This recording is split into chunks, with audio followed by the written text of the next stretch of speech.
Hello viewers, nice talking to you. This video I am presenting on demand of some of the learners, and in this video I am going to show you that the set CRAB of real valued continuous functions defined on a closed and bounded interval AB is a metric space where the metric DFG is defined by this integral and the integral is taken in the Riemann sense. Let us proceed and see whether CRAB together with this metric D satisfies four conditions of a metric space M1, M2, M3, M4 about which already studied.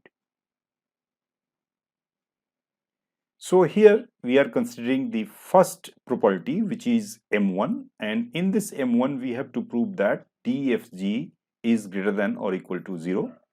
Just for reference, I have mentioned here the definition of DFG, and the property of Riemann integral which we are going to use here is very simple, and it simply says that if f is non-negative, then the integral is also non-negative. It is a very common property of Riemann integral.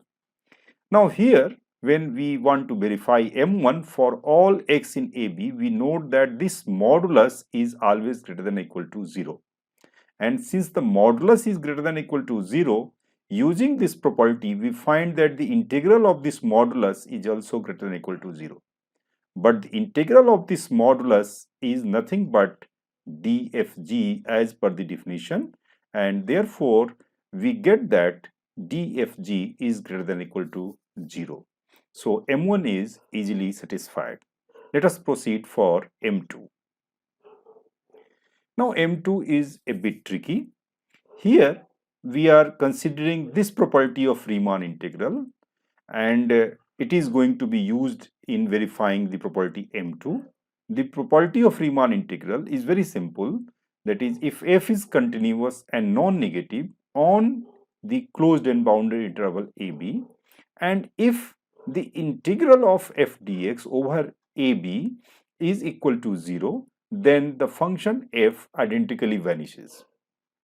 Now this property is a very important property of Riemann integral, and the learners who are interested in the proof can find the proof of this property in the end of this video.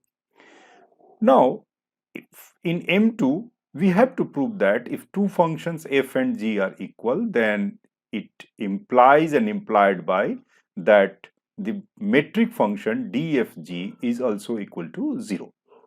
Now let us see the first part. We suppose that f is equal to g. Now if f is equal to g, it means the functional values of f and g are equal for all points x. It means fx is equal to gx for all x in the closed and bounded interval AB. But if fx equal to gx for all x, it implies that the modulus of fx minus gx is equal to 0 for all x in AB. Now since modulus is equal to 0, we find that the integral of modulus fx minus gx dx is also equal to 0, and it implies that dfg is equal to 0. This is very simple. Now let us see the second part.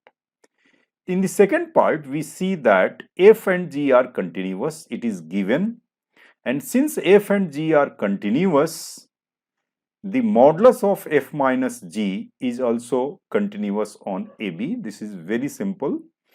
And we also note that the modulus is greater than or equal to 0 because modulus is always non-negative. Now we use this property. DFG is equal to 0. It implies that the integral of this modulus is equal to 0. This is just putting the value of DFG. And this integral is 0, this implies that integral of modulus of f minus g x dx equal to 0. But we have noted that modulus of f minus g is continuous and non-negative. So if we use this property that modulus of f minus g is continuous and non-negative, and also that integral of the modulus f minus g dx is equal to 0, then we note that the function integrand, which is modulus of f minus g, is equal to 0, and it gives you that f is equal to z. So this is an application of this property of Riemann integral, proving the property M2. Now let us proceed for the property M3. M3 is very simple. Here we have to prove that dfg is equal to dgf, and this is simple because modulus of fx minus gx is always equal to modulus of gx minus fx, and therefore dfg, which is equal to this integral, can be written like this, and which is equal to dgf. So M3 is very simple. And the last property is M4, and here we are going to use two properties of Riemann integral. First is monotonicity, that is, if for all x fx is less than equal to gh, then the integral of f is also less than or equal to integral of g.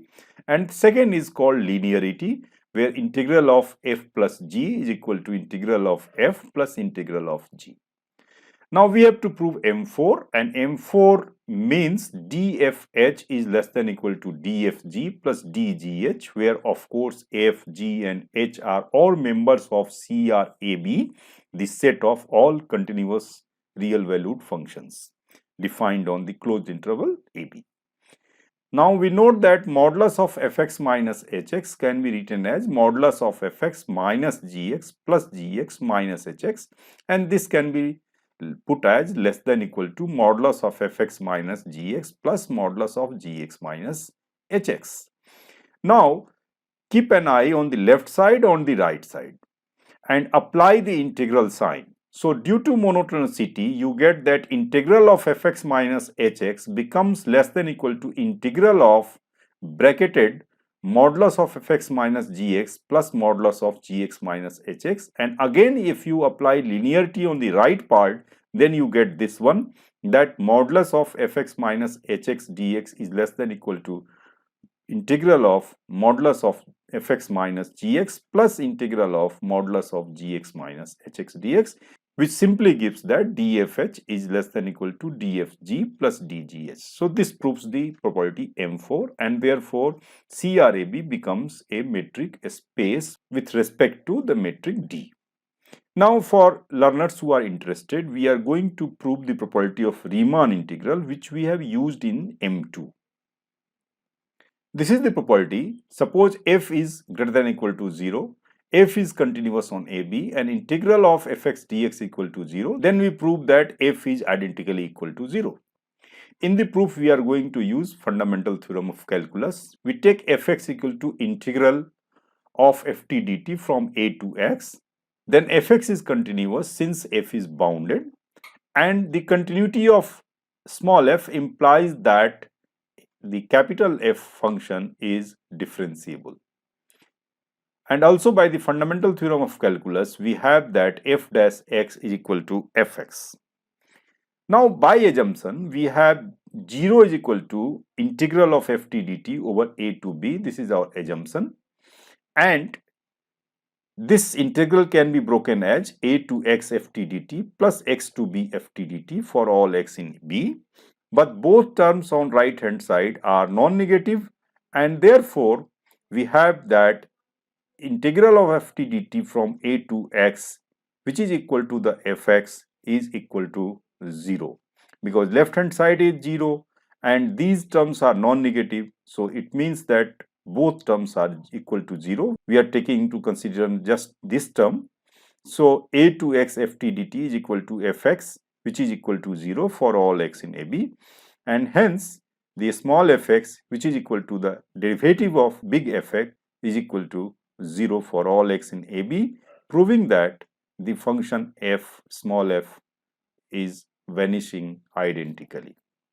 So this is a very small video. I hope you are now able to understand the proof of this problem. Thank you very much.